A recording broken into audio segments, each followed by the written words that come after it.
It's Wednesday, and you all know what that means. It's time for another episode of the Life in the Movies podcast. I'm one of your co-hosts. My name is Ryan Cam. Thank you all so much for tuning in. This week, Jacob and I are going to be in the spirit of Halloween, talking about some horror movies. Horror movies that were never made. Found an article that was just really interesting about 10 great horror movies that never saw the light of day. So we're going to be discussing that, and we'll also be wrapping up our coverage of season 1 of Jessica Jones. Jacob, can you believe that we made it through season 1 of Jessica Jones? Yeah, it's crazy. It seems like yesterday we started talking about Jessica Jones. We're slowly making our way throughout the Marvel Netflix shows, or the formerly known as Netflix shows, as you like to say. Yeah, I still call it Netflix, even though I know it's really not. It's just a force of habit. But anyway, Jacob, how are you? How's life been for you? I've had an interesting week. If you haven't caught up with what's been happening behind the scenes on my end, my laptop acted so weird last week. Like I had instances where my screen froze, I had pop-ups. It was not acting like it should. And so I took my computer to the shop and it was being repaired for several days. So I didn't do much YouTube stuff during that time. I think I edited some videos that premiered during the time it was in repair, but I didn't do a lot of YouTubing stuff. So we weren't sure originally if we were going to do a podcast this week or not. So thankfully it was fixed in time so we could do another weekly podcast. Did they say what was wrong with it? Was it like a virus or something? I I think it was a virus. Plus, at the same time, my computer was acting a little slow. At the same time, they got a new hard drive that they put on the computer and rebooted everything, and it's doing pretty good now. So I'm thankful to the Geek Squad for that.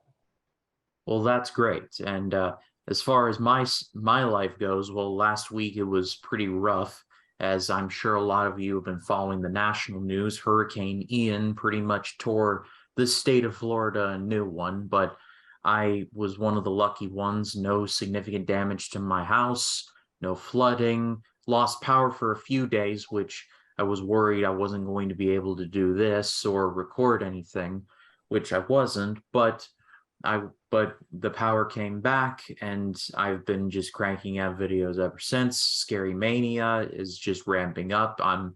As of this recording, I just uploaded number 5 and working on 6 and 7. So a lot going on and a lot to unpack. But it real because when you live in Florida, hurricanes are a pretty common occurrence. It's called a hurricane season. That means that within a certain window, a hurricane can happen. And a lot of times it's just an elongated thunderstorm. But this time around, it was really, really bad and really, really scary. But it's one of those incidences where afterwards, I was really frustrated over it. But afterwards, I recognized that in a weird sort of way, it made me appreciative for the things that I have because they can be so easily taken away. Yeah, I don't deal with a lot of hurricane weather where I am. I'm in Central Virginia. I live by a lot of mountains, so I don't get a lot of that damage. But I do get some rainstorms that carry over from it, so I can definitely see where you're coming from on that. It's a good. I'm thankful you're well and you're all in one piece. I know there's other people who suffered during this time, and it's one of those things where you just got to be thankful for what you have. Absolutely. One of my close friends, Phil, who runs his own channel, Phil Talks Sports, his house got flooded and the water receded and no significant, besides water damage, but he's been cleaning out the house for like 2 or 3 days with his wife, and it hasn't been the best time, but he learned today that his part-time job is now a full-time job, so he's got that money coming in. So it's like that saying goes, after every cloud there's always a rainbow, or something along those lines. Yeah, I've heard silver lining. Oh yeah, that works too. But and one side effect of Ian, rampaging through the state is that the weather has been beautiful the past week. It's been not too chilly, but noticeably not as like boiling lava hot as it has been all summer, which is I didn't appreciate what it took to get it there, but I'm glad it got here anyway. But Jacob, let's do a quick what we've been watching lately because I know the Jessica Jones discussion is going to probably take up some time. So let's just do a couple of things we've been watching lately. You go first. Yeah, I got two things I'll share in this one. One, a recent celebrating Disney that I checked out was Third Man on the Mountain. This is a not as talked about Disney movie. It came out in 1959. And fun fact, as this movie deals with mountain climbers and people climbing this hard to climb mountain, Walt Disney got the inspiration for the Matterhorn ride because of this movie. So that's actually an interesting thing to think about. Is people know the Matterhorn, but not really the movie that kind of sort of inspired it. But if you're like me and have never heard of this movie, Third Man on the Mountain is about a young boy who dreams of being a mountain climber, much like his father. His father was killed while climbing this very hard to climb mountain called the Citadel. And this boy dreams to actually climb to the top of the mountain and fulfill his father's dream. There's skepticism in the family and village that he can do this, but he teams up with other mountain climbers to try to fulfill this goal. And it's a really good Disney movie. I thought this movie had beautiful cinematography. It was a mix between filming on location and they had matte paintings on some of the more hard to film sequences, but it's blended so well that it leads to some very suspenseful moments. I did enjoy the main character, and his journey was actually very compelling at times. It's a predictable, tried and true underdog story, but I'm a sucker for these kinds of stories, and it's more about the execution of the story that makes it work. And I did really enjoy the movie overall. The movie's currently on Disney Plus if you wish to check it out. This was brought to my attention from a subscriber request. Jason, the old millennial, actually suggested this movie to me, and I'm thankful that he did. It's a wonderful movie if you haven't seen it. Yeah, I'm looking at the IMDb right now. The movie actually has Herbert Lom in its cast, who was Dreyfus in like a ton of the Pink Panther movies, the original ones. Yeah, he was in this movie. He had a pretty small role. He definitely isn't as over the top funny as he is in the Pink Panther films, but he was actually really good in this movie. I don't think he did something like he is enough sort of No, no, definitely not like that. No.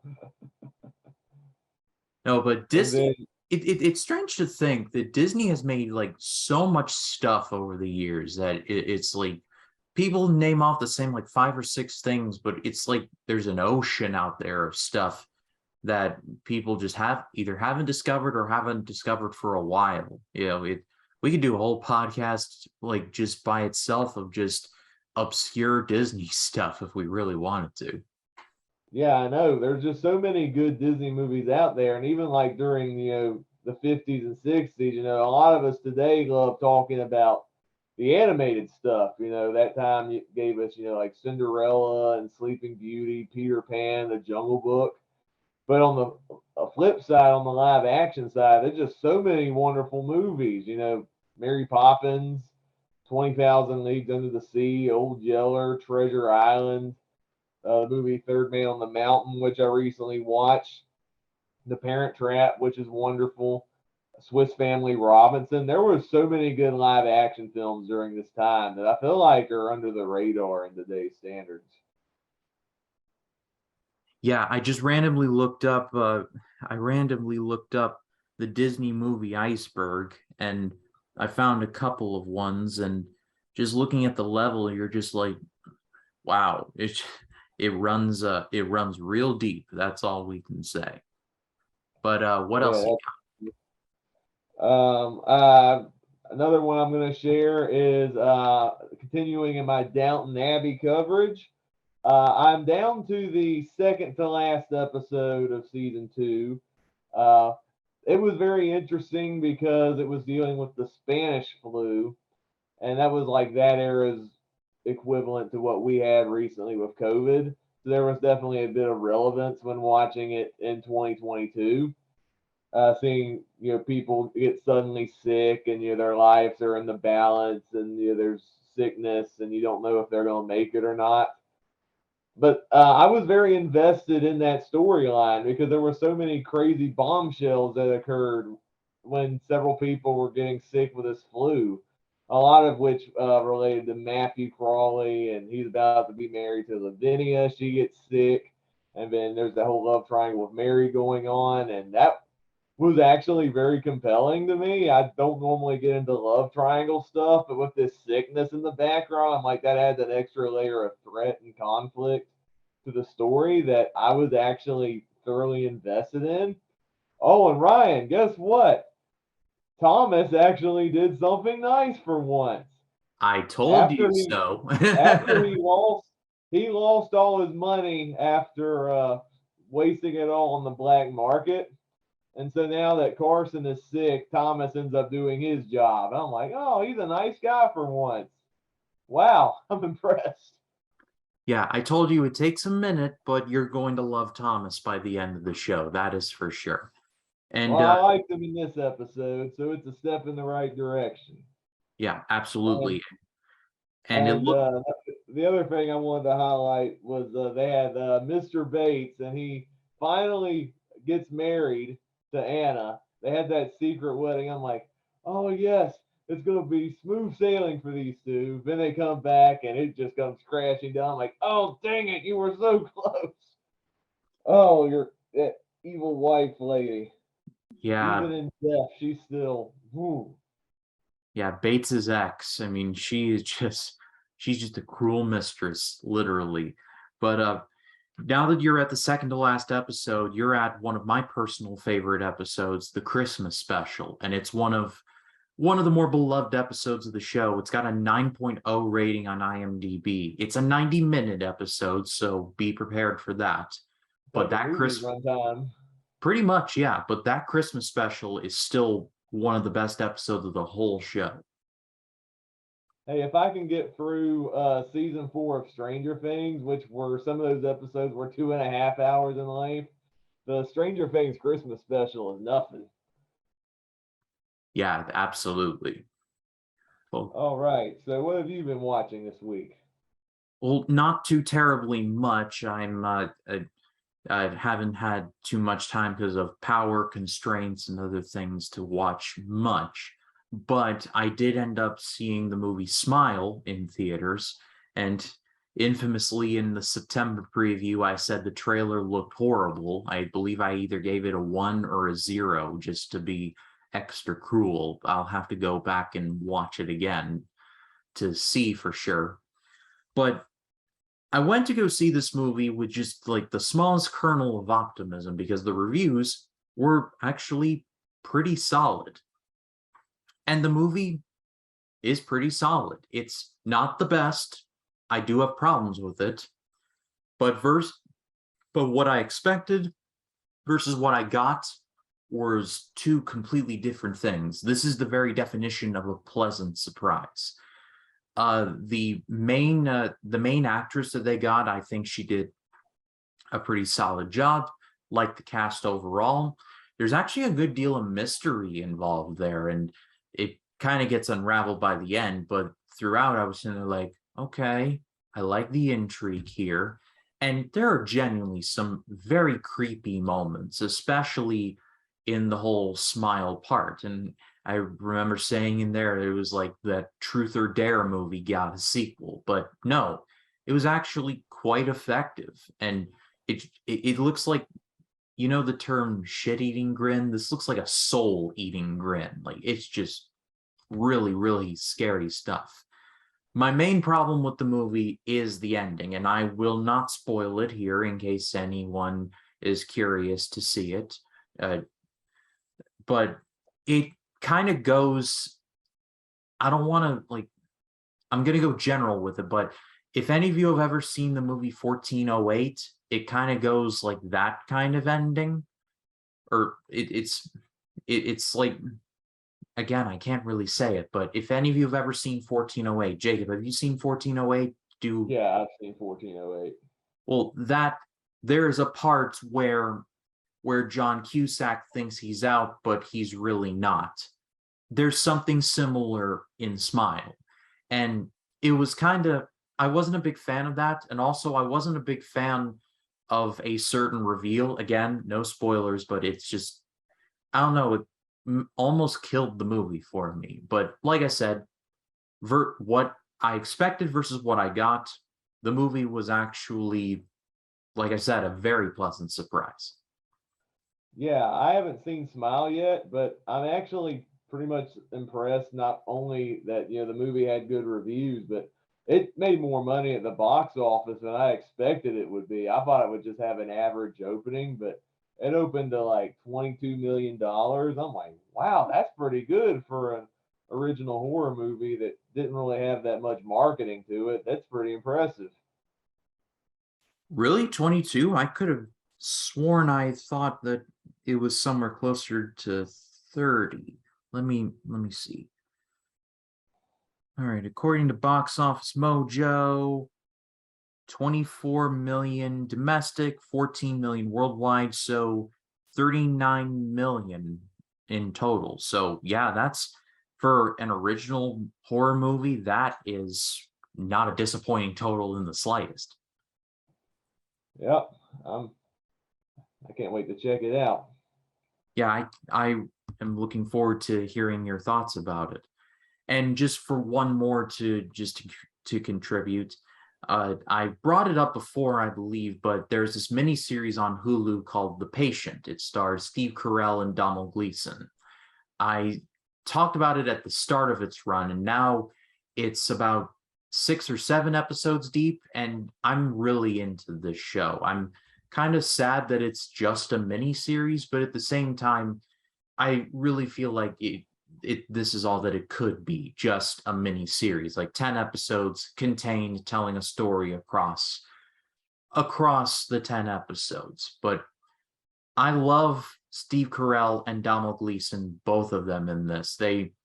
I think they really do kind of play against type, especially Donald Gleason, because people know him for stuff like, say, About Time, where he's kind of awkward.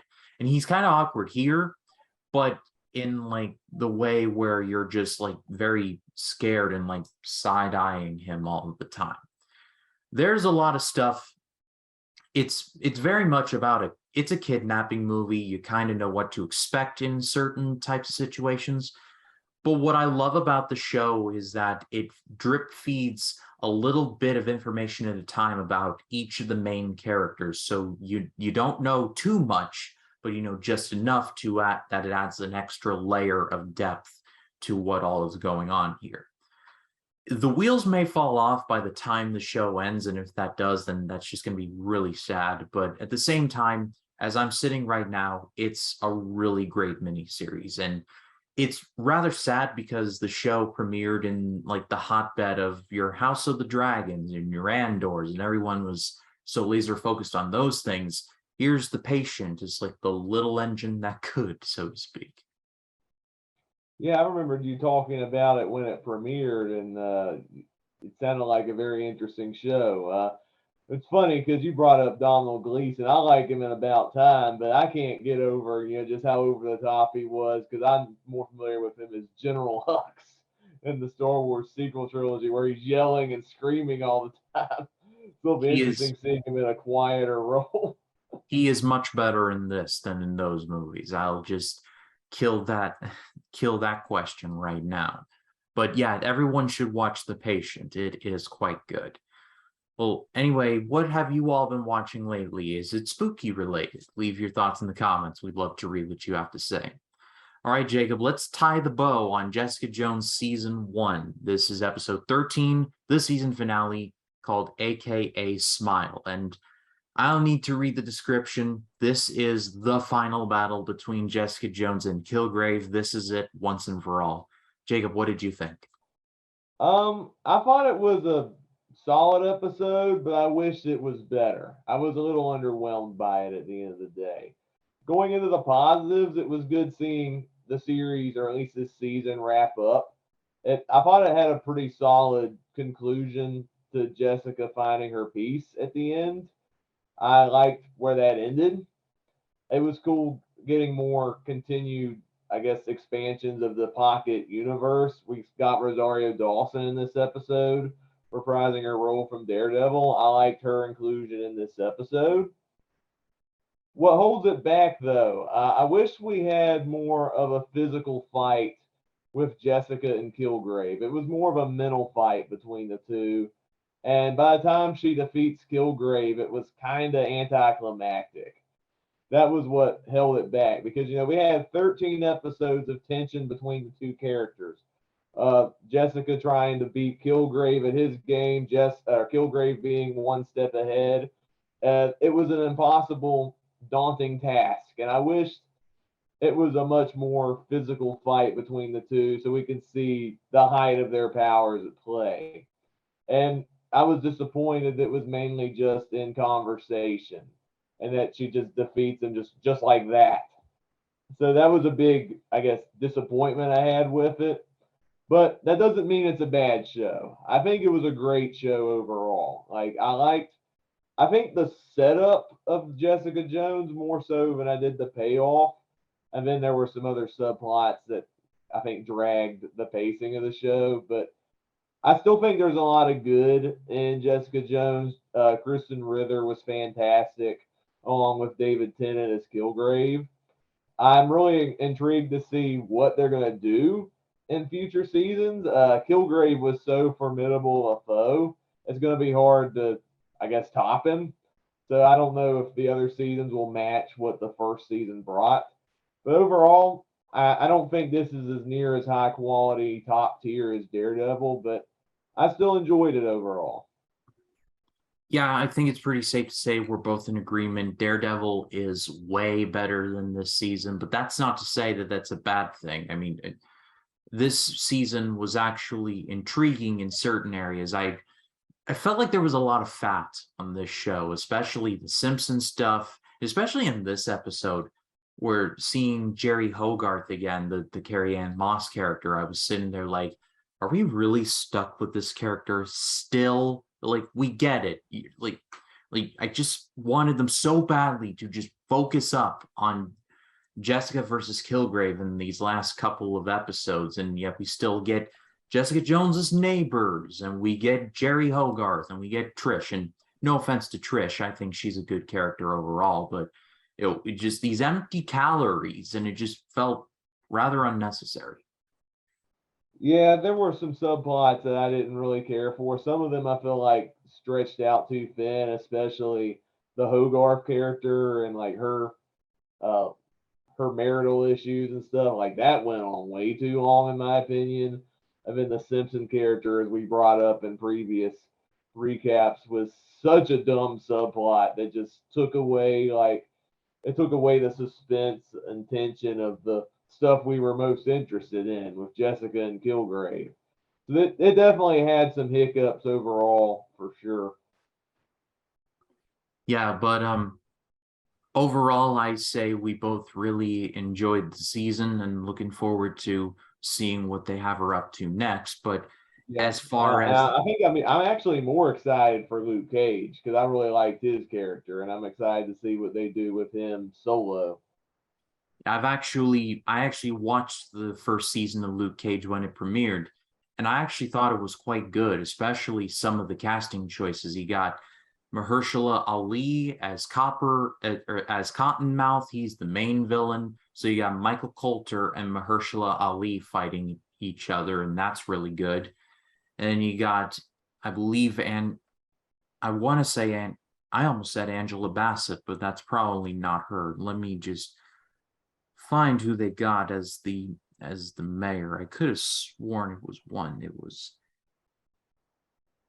Alfre Woodard. That's who they got. I was blanking, but is Alfre Woodard as a character, and she's always great in pretty much everything. So I'm looking forward to seeing what you think of that show. But next up for this podcast, we're going to go back to The Man Without Fear, and we will be covering Daredevil Season 2 up next. And I'm so excited because Jacob is going to be introduced to John Bernthal's Punisher. I so cannot wait for you two to meet. You're going to love it. I guarantee it. I can't wait. All right, well, what did you all think of Jessica Jones Season 1, Episode 13, or just the season in general? Leave your thoughts in the comments. We'd love to read what you have to say. All right, Jacob, well, let's get into the main event for the evening. I found an article because we are in October. This is the scary month. So I thought it would be cool because as kind of as part of the trilogy of great movies that never made that discussion, I found an article from Screen Rant called 10 Unmade Horror Movies We Would Have Loved to See. And I haven't shown you any of these. I just want to see your raw reaction to it. So, Jacob, are you ready? I'm ready. All right, let's go. Starting off at number 10 is Leprechaun and the Old West. Now, I have not seen any of the Leprechaun movies. I know the first one had Jennifer Aniston in it before she was in Friends and just a ton of other things. I've heard the Leprechaun movies are definitely in the so bad they're good category, but it gave Warwick Davis a career after, Willow and being an Ewok and all that.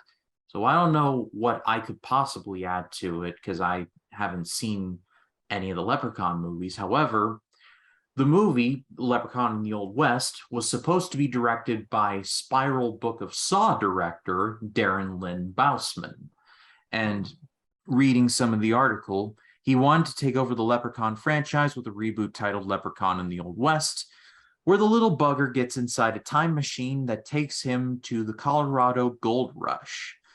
Boseman reiterated his desire for this film last year, wanting Warwick Davis to return for the titular role. Jacob, anything to add there? Okay, I actually have seen the original Leprechaun movie. Yes, it is a so bad it's good movie, and it is definitely worth watching from Warwick Davis, who completely hams it up as the evil Leprechaun. I know there's been a bunch of Leprechaun sequels. I don't know if they're any good or any entertainingly bad or not. I would only be interested in watching them if Warwick Davis was the Leprechaun in those movies. This movie, I can't picture the Leprechaun in the Old West. That just seems like an out of place scenario.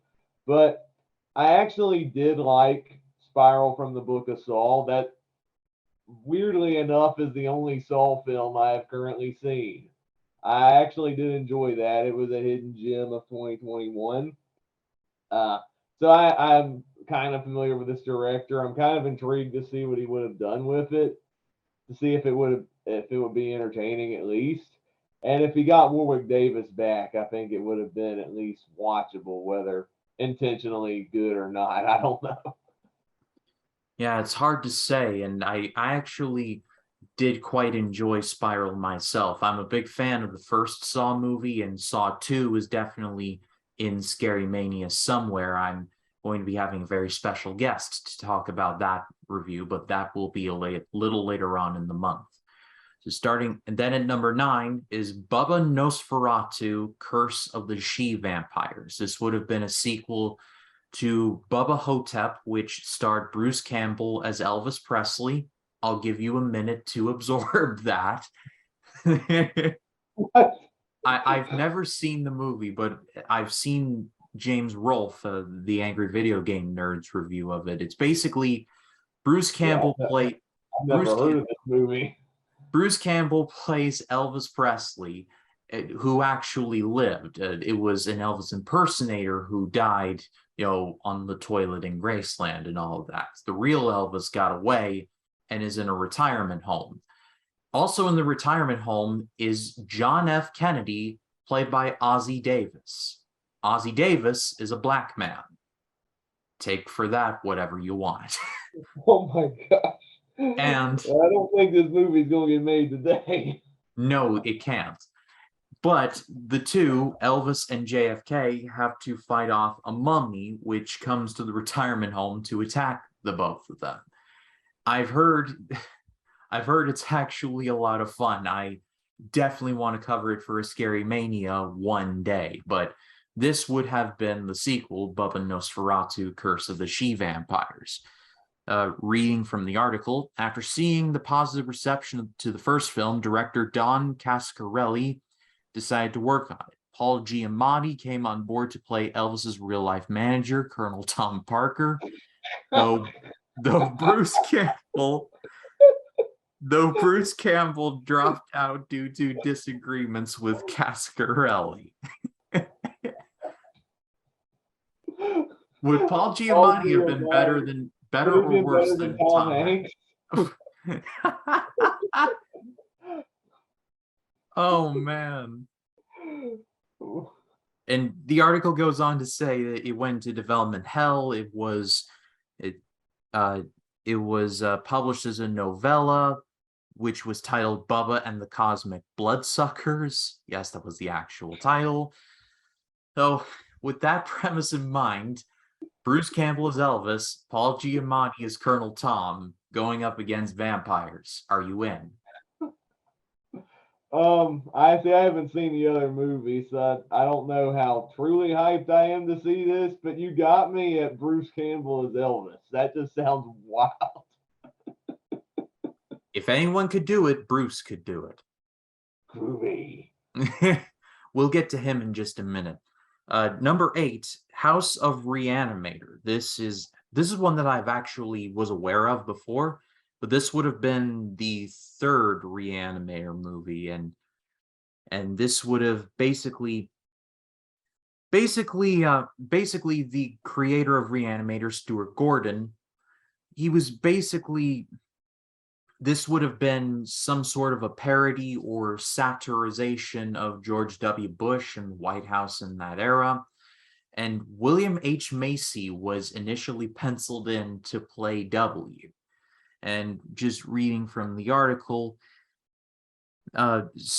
this never got off the ground because of the passing of Stuart Gordon. So it's looking like it may never see the light of day. But considering that it would have been about W, I mean, I don't know if that would have made it better or worse. I don't know. So yeah, political satires can be a hard sell for me. Sometimes they can be funny, other times they can be absolute cringe. But I'm not even familiar with the property Reanimator, so I don't have any real opinion on this one. Yeah, neither do I. I know they exist. I haven't seen any of them, but I mean, something like that in 2006, it would have definitely gotten some critical praise because nobody really liked Bush back then, but it would have been interesting. But it definitely would have been one of those like time capsule movies where Bush was like the only divisive one in the White House. Anyway, number 7, The Monster Squad versus Godzilla.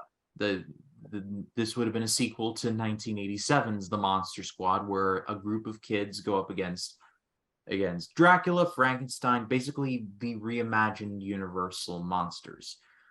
Reading from the article, it would have at least been cool to see where Decker and co-writer Shane Black would have gone with it, but the production never panned out. So initially, I'm sure there would have been some interest because of the Shane Black factor, but considering that I wasn't a big fan of the Nice Guys and the Predator was horrible, maybe it was for the best that we never saw this. Yeah, I've never actually seen the Monster Squad. I've heard of it though, just because I've seen the Nostalgia Critic video of it. Yeah, Uh, me too. so I can't fully comment on the original movie. I'm mostly a fan of Shane Black. I honestly didn't know he wrote Monster Squad. I know he did Lethal Weapon and he starred in Predator and what else did he? The Last Boy Scout, and of course, he later directed Iron Man 3 and The Predator. I agree, Ryan. The Predator was terrible. So I can take it or leave it. I guess I got to see the first one. Yeah, I mean, like I said, definitely would have been interesting, but Monster Squad came out, I believe, the same year as a little movie you covered called Lethal Weapon. So Yeah, 1987 was a good year to be Shane Black. That's all yeah. I would Lethal say. Weapon's awesome. Right. Well, next up, number 6 is Cool World. Now, this is an infamous film from director Ralph Bakshi. Jacob, you're nodding your head. I imagine you know what this Yeah, is. I'm familiar with Cool World. Haven't seen it though. But apparently, the version we got was not what Bakshi wanted to create. I'll just read from the article. Back in 1990, Ralph Bakshi pitched a live action slash animated horror film to Paramount about a cartoon character and a human having sex, resulting in a child that's a hybrid. The child then travels to the real world to get revenge on the father that abandoned her. As production got started, Bakshi found out that the shooting script was different from the one he pitched to Paramount, having been rewritten in secret. I'm not surprised by that development. Facing a lawsuit if he didn't comply, Bakshi was forced to make the unfocused mess that was the Cool World that we know today, with Brad Pitt and just everything flying all over the screen and just Gabriel Byrne there just saying yeah and whatever for most of his dialogue, and Kim Basinger as I can't as Hollywood, because subtlety is dead and Ralph Bakshi killed it, I guess. Jacob, what do you think? Yeah, like I said, I haven't seen Cool World. I've heard about how infamous it was. Again, I did see a Nostalgia Critic video on it. That's the only knowledge I have of Cool World and some of the studio meddling that movie had. I haven't seen too many of Ralph Bakshi's works. I've seen the animated Lord of the Rings movie he did in the 70s. Wasn't really a big fan of that, so that's another one where I can take it or leave it. I mean, I respect what he does as a creator, but I'm not necessarily a big fan of his style. I don't know if the uncut version would have made the movie any better or worse. It's just one of those what ifs for me. Yeah, I remember watching Anna Matt's multi-part series on Bakshi. That's how I know him best. And it's from the sounds of him, he sounds like the kind of filmmaker. He was the guy that walked so guys like Trey Parker and Matt Stone could run, if that makes any sense. Those are the South Park guys, right? Yep. Gotcha. All right. So number 5 is The Cat in the Hat, which would have been created by, brace yourself, Tim Allen. What? Yeah, exactly.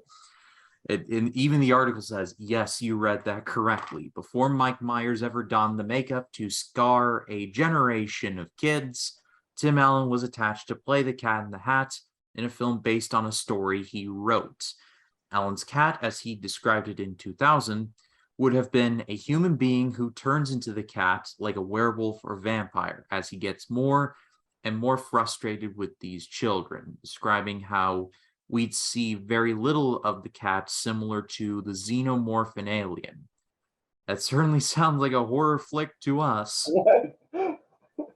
Uh, Did Tim Allen read the same Dr. Seuss book that we did as kids? Apparently not. But I have a lot of respect for Tim Allen. He is an incredibly funny man, but this ain't it, Chief. It ain't it at all. Tim Allen wanted to turn the Cat in the Hat into a slasher movie, pretty much. That's what it sounds like, yes. Oh Maybe wow! it's a, but Maybe it's a then good thing this one didn't get made because I can't picture Tim Allen being evil. no, we can definitely picture Mike Myers in that disgusting makeup looking at a hoe and saying dirty hoe. Oh my god! That I movie's never even saw the Mike Myers film all the way through. I've just seen bits and pieces. And even as a kid, I was like, "What is this?" that movie's trash. It really is. Number 4 on the list is a Resident Evil movie written by George A. Romero. Take my money. Take my money right now. Oh, wow! The father of the zombie horror subgenre, adapting a horror game inspired by his work, how could that not be great? Romero came on board the Resident Evil movie in 1998, and his script was reported to be faithful to the first game. Romero wrote as many as 6 drafts for the film before It was rejected by Constantine Film AG because it would have been rated NC-17, which often doesn't bring in crowds. This certainly is a missed opportunity. That's what the article says. And considering the Paul W.S. Anderson movies, yeah, that's a definite missed opportunity right there. Yeah, I haven't seen any of the Resident Evil movies, but from what I understand, a lot of fans hate those movies because they don't even resemble the games at all. It does sound like a missed opportunity when you got Romero, who sounds like was trying to make a movie that looked more like the Resident Evil games. As far as the NC-17 goes, I'm pretty sure it probably would have been re-edited to R. That's how most movies do to get money. So I'm sure something would have worked out if the movie ever came to fruition, but sadly, Romero's not even around anymore, so that's not going to happen. And that would have been an interesting movie. I probably would have seen that. I like Romero. Yeah, if I'm ever making a zombie movie, like, and Romero were still around, he would be the first person I call because Night of the Living Dead, Dawn of the Dead, even The Crazies, which is technically not a zombie movie, is still has a lot of the same psychology. So, I mean, George A. Romero is an undisputed legend, but more on that later on in the month for my Scary Mania video on that. But yeah, it's if there's one thing that Hollywood just doesn't seem to understand is Resident Evil, because all the Mila Jovovich movies didn't do too well critically. That Resident Evil Welcome to Raccoon City movie didn't please anyone, and it made somehow even less money than the Jovovich ones. And they even tried to do a Netflix series, and it got past one season. So, like, I don't understand. I haven't played a single Resident Evil game, but somehow I'm more understanding of what the concept is than these writers. But here you go. It's crazy. All right, well, number 3 is The Haunted Mansion, directed by Guillermo del Toro. I'll take double, please.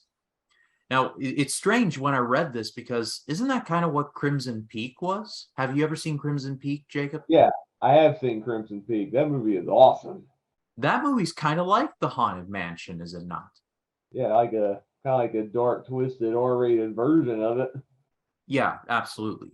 But I'll read. Since 2010, director Guillermo del Toro has been attached to a new film based on the Haunted Mansion attraction for Disney. He stated that he wanted the film to be intensely scary yet fun, with the Hatbox Ghost at the center of the film's plot.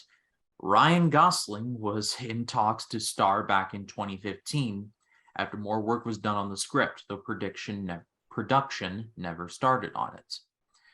And so, I mean, you could pretty much do an entire podcast on great movies that Guillermo del Toro either started or never finished or was tapped to do but walked away. I mean, the Hobbit movies, I mean, we covered a couple in the 2 great movies that were never made episodes that we talked about. It seems like, I mean, the movies he has made are really good, but it just seems like wasted opportunities. Yeah, for sure. And I mean, considering Disney's other Haunted Mansion movie we got, which had Eddie Murphy, I'm sure the Guillermo version would have been miles better than the version we got back in 2003. Like it seemed like Del Toro wanted a mix between horror and comedy, whereas the Eddie Murphy film was mainly just comedy. So I think for a story property like the Haunted Mansion, I think it'd be cooler to have a mix of both. And it seems like Del Toro would have understood the assignment had he got to make the movie he wanted. So wait, Jacob, you're telling me that you don't want a Haunted Mansion movie with Eddie Murphy and his son who's into Houdini for some reason, and Terrence Stamp sounding like he hasn't had testosterone in his life? Well, I didn't say the movie was horrible. It's a watchable movie, but I mean, it's not like the scariest thing in the world either. Like, you could have done more with this premise. Yeah, I definitely agree with you on there, but the movie's not like horrible, but it just there's some parts of it where I'm just in the like, what was the decision process like on any of this?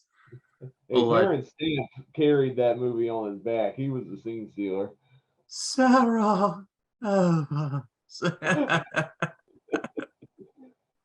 All right. Well, number two is Child's Play on Elm Street. So, whoa, yeah. What? For years, Child's Play creator Don Mancini's been anxious to make a Child's Play on Elm Street, where Chucky crosses paths with Freddy Krueger. The plot would see Chucky winding up in a kid's house on Elm Street and meeting Freddy in his dream, with the two serial killers hitting it off pretty well. Sounds like fun. Yeah, I would watch that.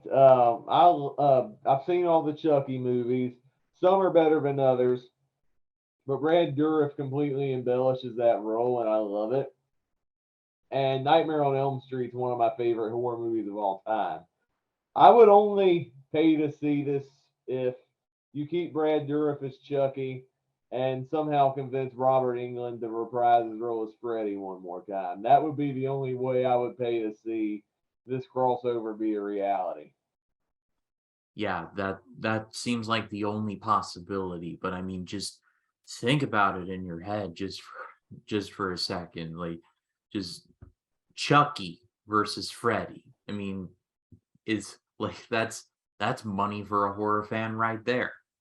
Yep. Well, and according to the article, it kind of would have given off a bit of like a Dirty Rotten Scoundrels kind of vibe, Hmm. which would have been interesting to say the least. And wrapping things up at number one is Freddy versus Jason versus Ash. I told you we get back to Bruce Campbell. Wow, what a combo. Freddy vs. Jason made it big at the box office in 2003, so New Line Cinema greenlit a sequel soon after its release. A script treatment by Jeff Katz titled Freddy vs. Jason vs. Ash would have seen Freddy and Jason go up against Ash Williams, the boomstick-wielding badass from the Evil Dead franchise. Creative differences between Bruce Campbell, Sam Raimi, and New Line Cinema arose, however, so the project was shuttered. Fortunately, a positively received comic adaptation was released in 2007. I need to read that comic. I need to see what Yeah. happens. Yeah, I think the only thing that would have made that project work and to embrace the crazy weirdness of the premise is Sam Raimi directing it. And if he couldn't agree on it, then it might have been for the best that it didn't get made. Yeah, and Sam Raimi directing Freddy Krueger or Jason Voorhees. I mean, wow. Yeah, that would be something for sure. Yeah, and I mean, Sam Raimi's not exactly starving for work. He just did Multiverse of Madness, so he's still relevant. But at the same time, it's one of those things where you got Freddy, you got Jason, and you got Ash. It's like the sadistic serial killer in Freddy Krueger with the sarcastic edge. You got the man who will not die in Jason Voorhees, and Ash Williams, the man who's probably too stupid to die. Oh man, we were robbed on that premise. So many like dream scenarios in that regard. But what were but out of all the lists, out of all those entries, what were you all most interested to see? I have a feeling it's probably going to be that last one. Leave your thoughts in the comments. We would love to read what you have to say. And that's it. That's another episode in the books. Jacob, thank you so much. It's a privilege as always. Tell the people where they can find you. They can find me on Letterboxd, Twitter, Facebook, and you can also subscribe to my two YouTube channels. Over on my second channel, Storytime with Jacob, is where I do the book reviews and read alongs. I'm starting to come back on those videos after my little hiatus with my laptop issues. I'm still in the middle of reading Harry Potter and the Goblet of Fire over on my second channel. But of course, on my main channel is where I do all the movie reviews, TV reviews, and all that fun stuff. Recently on my channel, I covered Third Man on the Mountain for my Celebrating Disney series. Coming to my channel this week, I plan on having my review of episodes 7 and 8, season 2 of Downton Abbey dropping this week. I also got a review coming for the Proud Family movie, which is an upcoming Celebrating Disney review, along with an upcoming physical media video showing off my S collection. and more. I got a weekend watch party planned this weekend as well. So there's some exciting stuff coming on the channel this week, and I plan on continuing to keep making videos and trying to catch up after some technical issues in the past week. Yes, do subscribe to Jacob on both of his channels. They're definitely worth a subscription. And Jacob is going to be on Scary Mania talking about the Texas Chainsaw Massacre 2. That'll be a little later on in the month. And got a couple of special videos coming for you. I sat down with a good friend of mine, Brevin from Brevin's Flicks and Games. We discussed the Deadpool 3 and Wolverine news and all that entails in that announcement. So that'll be coming to the channel very soon. And I am going to try and catch Amsterdam, the David O. Russell movie. Prayers would be appreciated, but I'm going for Christian Bale. I love that guy. But thank you all so much as always for watching. We truly are grateful for it. For Jacob Martin, my name is Ryan Cam. We will see you in the next one. You do take care.